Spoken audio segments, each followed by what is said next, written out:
championships. Tell me, how does it feel? Last year, really close race with Butler. How's it feel to come out on top this year? It's good, a little bit of redemption, but Butler are always going to come with they're going to come ready, and I knew that. I said it to the team last night. I said it'll take 35 points to win, and that's what it took. And I said we'll be on the right side of it or the wrong side of it. So this is more about emotionally engaging and kind of making sure, because it's one-on-one. It's like a dual meet.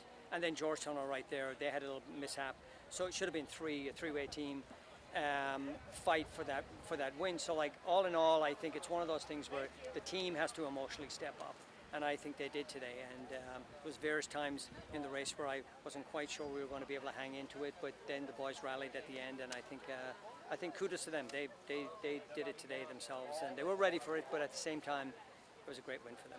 What are your kind of messages throughout the race? Obviously, you had the 1-2 out front, but what are you telling your 3, 4, 5 guys to make sure that they're showing up where they're finishing? You're constantly telling them where they are, what they need to be. We need to move up just a couple of places, because that's all it takes, is a couple of places to be behind or a couple of places to be ahead, and it makes all the difference as to what the outcome is going to be. And we've done it enough times. We've been on the wrong side of it. Today we're on the right side of it. So, and I think the experience that those guys learned today, because 7 of the top 10 are relatively very young, and this is a great experience for them to know that it's more about just not the physicalness of the race, but the emotionalness of the race and the engagement of the race and the expectations of the race.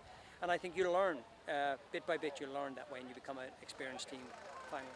Liam and Marco looked really strong coming through the line. They were pretty much unfazed after the race. Really dominant performance from both of them. What does that tell you about their fitness? You know what, I spoke to the whole team last night, and I somehow just arrived at this one line where I said, don't race against each other tomorrow, because teams do tend to, they watch each other, even on your own team. And I said, don't race against each other, race for each other. And so at the end of the day, I think Marco and Liam, once they got away, they decided that, look, just settle down. We're going to get the 1 and 2 spot. That's enough for the team today, no matter what happens. And then I think the rest of the team all stuck together. They rallied together, and I think they did their best to cover each other. And I think that's what actually was the difference between how we ended up today winning. Marco and I think Liam as well both said that they think their training is more catered towards the 10K. Obviously, you guys go into regions now.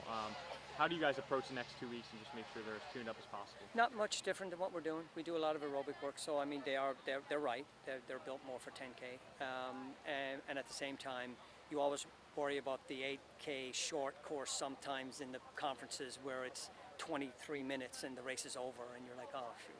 Can they go that hard, that fast for that briefness of the race versus 10K, which might be 30 minutes plus or minus. So at the end of the day, it's a different kind of race. It's a different element.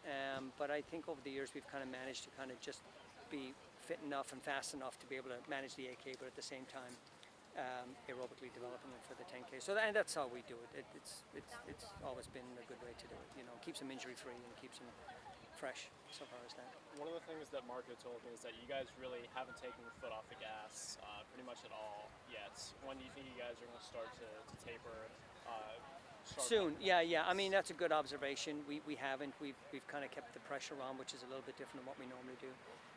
And I think once you get to regionals, all goes well. It really is like a tune-up for nationals. So like ultimately, what you try to do is just enough whereby they don't get too sluggish, but just enough whereby they're still sharp and crisp enough that they can kind of manage the race and still feel like they're training through it, but not really. That makes sense. Thanks, Coach. Appreciate it. Thank you.